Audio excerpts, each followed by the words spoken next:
Welcome to the CLIMAX Academy Live. I'm Jim Miller, the Global Training Manager. This video series we're doing is an opportunity to give people an overview of the equipment that we offer. Today we're going to be covering the overview of the KM3000 milling machine that I have here in front of me. And if you have any questions, we'd like for you to go to the bottom of the screen and type those in at the Zoom Q&A, and we'll be sure to address those at the end of our time together today. So as always, I want to talk about safety. I always want to do a risk assessment, look around my area, make sure that everything's safe for me to operate the machine. I always want to be careful about safety glasses whenever I'm going to be running equipment live. I want to make sure that I have safety shoes. They don't necessarily have to be heavy boots. You can have any kind of safety shoe that has a safety toe. Some things we want to watch for are pinch points, sharp objects. I always want to make sure that I remove power anytime I'm making any kind of adjustments to the machine as far as around the cutting operation of the machine. I want to watch for pinch points. Even the chips that come off of the machine are very sharp, and you have to watch out for those. Cutting tools especially. So now that we've kind of looked over our area and we're comfortable with our surroundings, we're going to go ahead and start the video here soon. So if you have any questions, make sure to just type those in. We'll have some time at the end of this, and we'll get to those at that point.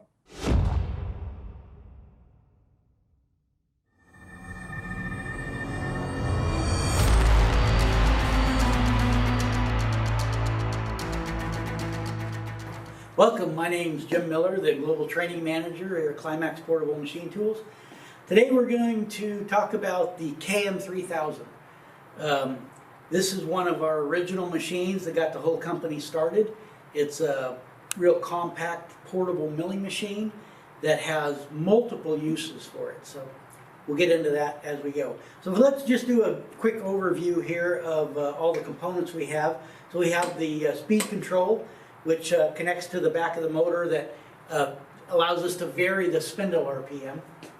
We have a bar clamp that allows us to mount the machine directly onto a shaft, and that shaft can vary in diameter based on whether I center it directly onto the main body or if I put what we call a small bore kit or a shim kit that allows me to go down to a smaller diameter.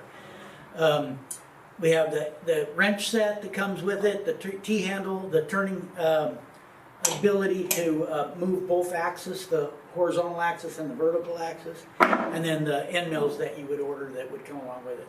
As an option, we have a chain clamp, and that allows us to clamp the machine on a bigger diameter. So it replaces the bar clamp. It allows me to run the chain from one side all the way down around a diameter, and then adjust that with this clamping mechanism that allows me to make an adjustment to tighten the chain up onto that shaft or tubing or pipe. So with that quick overview, then let's go ahead and dive right into the machine operation. I've gone ahead and removed the power assembly from the top slide, and I just basically loosen the quill clamp, and I can unthread the vertical adjusting screw out of the top slide and just remove the power head.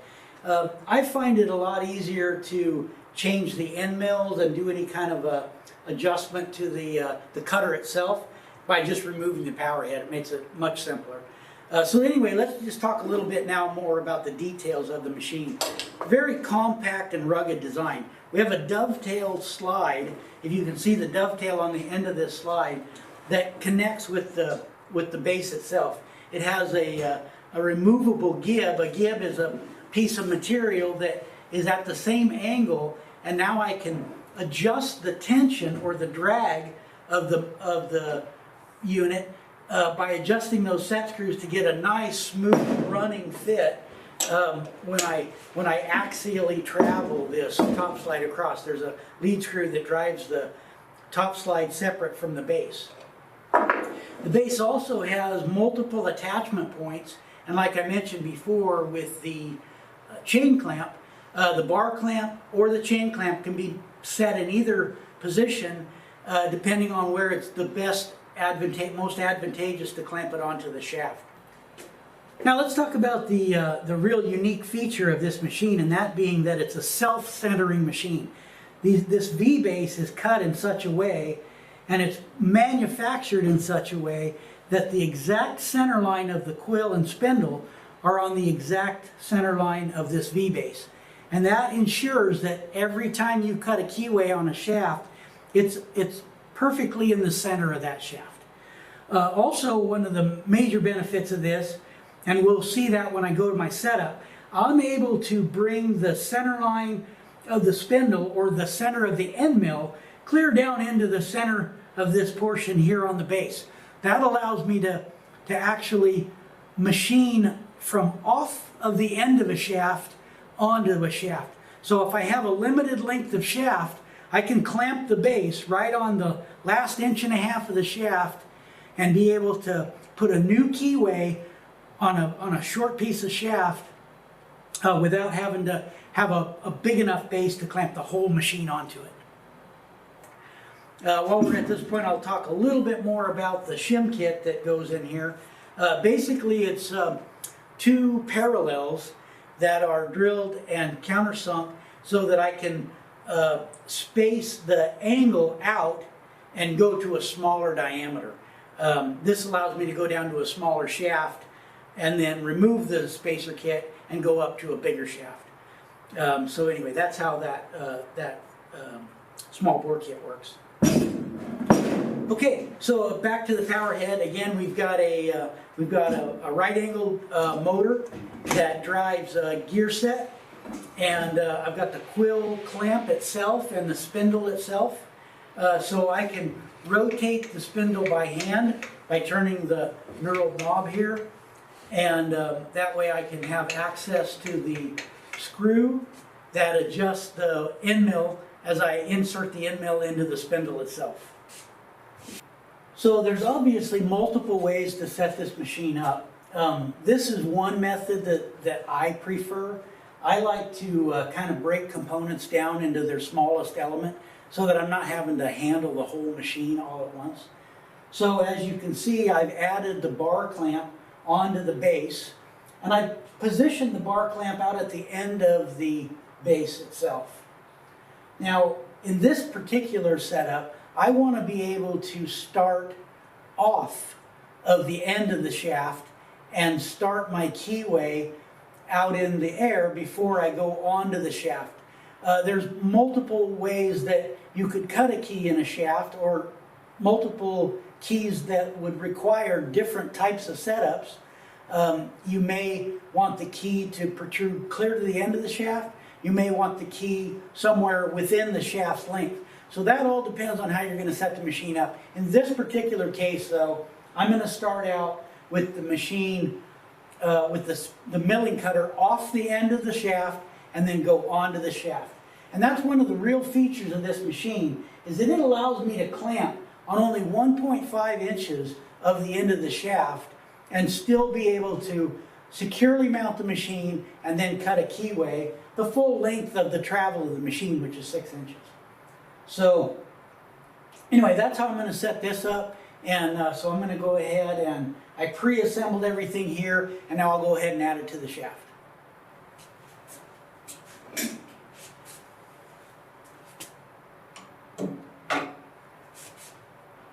So I'm just going to line this up so that I can see down through the quill, and I know that I have enough room for the center line of the spindle or the center line of the end mill to start off the end of the shaft.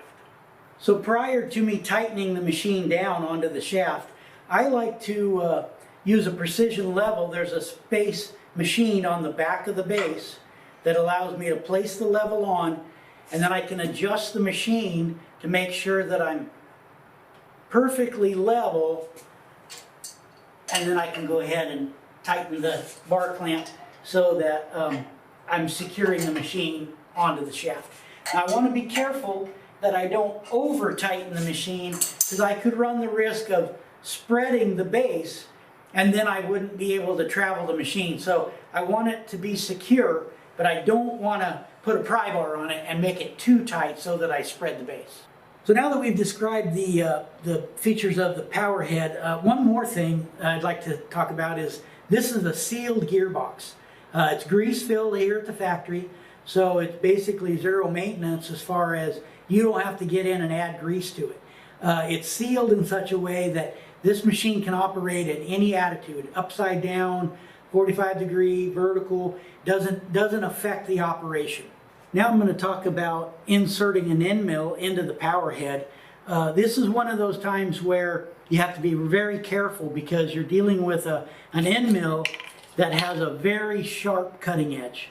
I mean, this is like a razor blade or a sharp hunting knife. You've got to be really very careful about this. So what I like to do is I like to put a rag around the cutting edge so that when I hold on to this, and I can then slide the end mill up into the spindle. This is what we call a Weldon spindle, meaning that it's a fixed, so this is a 5/8 shank end mill. This also comes in a metric version, which is 16 millimeters. So this Weldon shank allows me to clamp the set screw either at the upper portion of the end mill or the center section of the end mill. And I prefer to always make the end mill as short as possible because I'm going to get the most rigidity out of that. So I'll just slide this in, start putting the set screw, and then I can find where that slot, you can see I can have just a little bit of movement. But what I'm going to want to do is I'm going to want to pull that out against it so that the cutting forces won't allow the end mill to pull out. It's already up against that edge. Once I have that snugged up, I can remove my rag and carefully, I want to watch out for the direction that I'm pulling this wrench, and then I can carefully go ahead and tighten the end mill securely in. Let's talk about another feature that the power head has, and that is the ability to lock the spindle. So as I mentioned, I can rotate this knurled knob and rotate the spindle. After I've used the end mill and I want to loosen it, sometimes it takes a lot of pressure to loosen. So I want to go ahead and depress this spindle lock. That locks the spindle. Now I can go ahead and apply pressure to loosen that set screw without having the spindle rotate on me. So now I'm going to go ahead and insert the quill housing or the power head into the top slide. I'll just go ahead and line that up, carefully slide it in till it comes down to the lead screw, and then I'll just gently hold the quill clamp as I travel the end mill down and make sure that I have clearance between the end of the shaft and the end mill. So now I'm moving the end mill over the top of the shaft, and I'm only going to go on about the diameter of the end mill. Now that I've moved the machine to where the end mill is a full diameter in on the end of the shaft, I'm going to go ahead and make my adjustment. So what I want to do is I'll start above the workpiece, and then I'll put just a little bit of tension on this quill clamp. I want to make sure that I'm putting a little bit of drag on the vertical adjustment, but I want to take all the backlash out is what I'm trying to do, because this is a standard Precision Acme lead screw, but there's always going to be a slight amount of play. So I want to start from one direction and stay in that direction to get an accurate dimension. So I'll put just a little bit of tension. I'll come down to where I'm close to the end of the shaft or close to the surface, make sure that that drag feels good, and then now I'll be able to come down, touch the end mill, make a full diameter cut, and then I will set my dial at 0 so that I know that that amount of travel is how much I want to make the depth of my cut. So now that I get the end mill placed to where I want, this dial comes with a very unique feature. It has an O-ring internally to it so that it adds friction to the dial. So I can go ahead and rotate this around to my 0 point, and then when I touch off the end mill, I'll re-zero this so I know exactly how far I'm going to move down. Now let's talk about the speed control for this particular unit. This is a 110 volt machine. We offer this machine as hydraulic, pneumatic, electric, 120 volt and 230 volt. This particular one is a 110, and one thing I want to always caution, I always want to make sure that anytime I'm making any adjustments, I know where the power connection is and I have it disconnected from power. This comes with a single direction plug for the machine itself. It also has a dial for adjusting the RPM of the spindle, and it has the on-off switch. So anytime I'm making connections, first thing I want to make sure is the last thing I plug in is power. I can plug the machine in, I can make sure that the switch is off, and I can make sure that the speed control is all the way down to 0. That's how I always like to start. So this is the directional pin that I was mentioning. So that only goes in one way. So I want to gently rotate this in, line up those pins, kind of gently wiggle them as I go, as I tighten. I never want to force this connector. And once that's all the way in, that's all there is to it. Now that we're all connected up, we'll go ahead and I'll go through the steps of turning the machine on. And I want to add at this point, experience will tell you about what RPM you're going to want to run a particular end mill at. Just keep in mind these are high-speed steel tools, and the faster they run, the quicker they wear. It's just a function of any kind of cutting tool. Heat and friction are your enemy. So the higher the heat and the higher the friction, the quicker they wear. So if you're a beginner and you don't know where to set your RPM, oftentimes guys will just get a little handheld tachometer. You'll put a piece of tape on the knurled knob here because it spins at the same diameter the end mill does. And that'll give you a good idea for how fast the spindle is turning. And so in this case, I'll go ahead, I'll turn the control box on, and there is a minimum RPM that it'll always run just to protect the motor, so it doesn't go to 0 when I turn this on. And then I'll set the rheostat to about the RPM that I want, and I'll do that after I'm done talking, because you won't be able to hear me after I turn it on.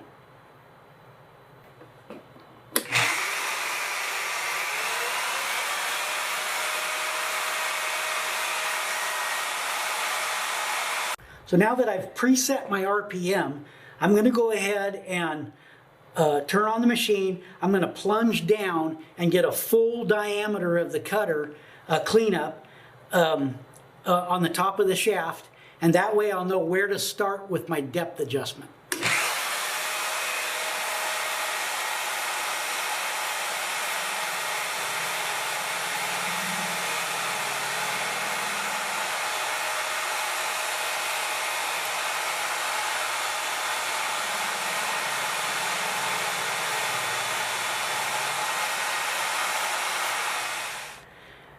Now that I've set my depth to the full diameter of the cutter, I'm ready to make my depth adjustment on the machine. So I'll go ahead and I'll 0 the dial, because that's where I brought this down to get a full 0. I'll go ahead and adjust 100, 200, and 50 thousandths. Now I'll go ahead and lock the quill clamp because I don't want it to adjust anymore. And then I'm ready to make my cut. One thing you'll notice, this machine is very rigid. I'll be able to take the full depth of the key mill, of the keyway, in one shot. And because I have a cutter that's the right diameter for the key, and I'll be able to go half the diameter of the cutter in depth, and that's a standard key depth, is half the width of the key is the standard depth. Ready?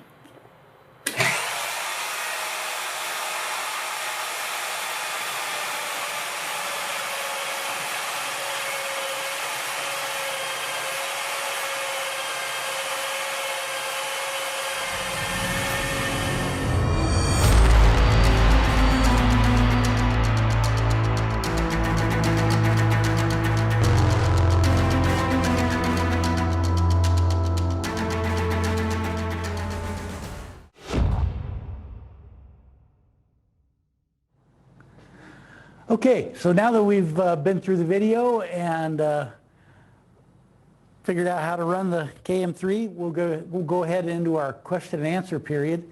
So looks like we got a couple of questions here. I'll go ahead and let John read them to me here. What do we got, John? What are the standard key widths for the KM3000? Okay, yeah. So The width is dictated by the end mill size itself. There's no ability on the KM3 to shift from side to side. There's only axial travel and in travel, which we would call the Z-axis travel. So the end mill sets that are available for the KM3 they start at 1/4 of an inch, and they go up to 1 inch in 1/8 inch increments for the inch version of this machine.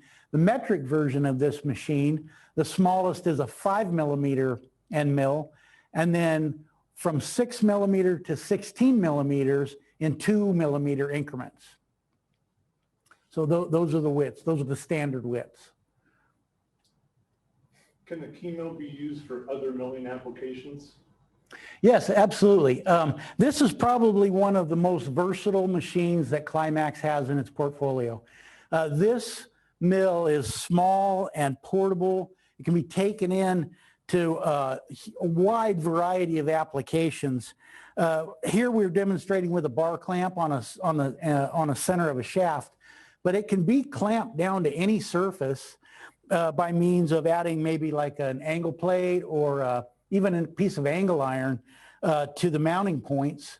What I would encourage you to do is go take a look at our literature on the website, and that'll give you a handful of different alternative mounting methods that we've done over the years. And really, like any of our portable equipment, I always say this, that the only thing that limits what it can do is your imagination of how to use it, how to mount it to something. I mean, we've had over the years multiple modifications to make these fit into or all of our portable line to fit into an application that maybe it wasn't thought of in the 80-20 rule at the beginning of what the machine was designed for, but these are used extensively throughout the industry.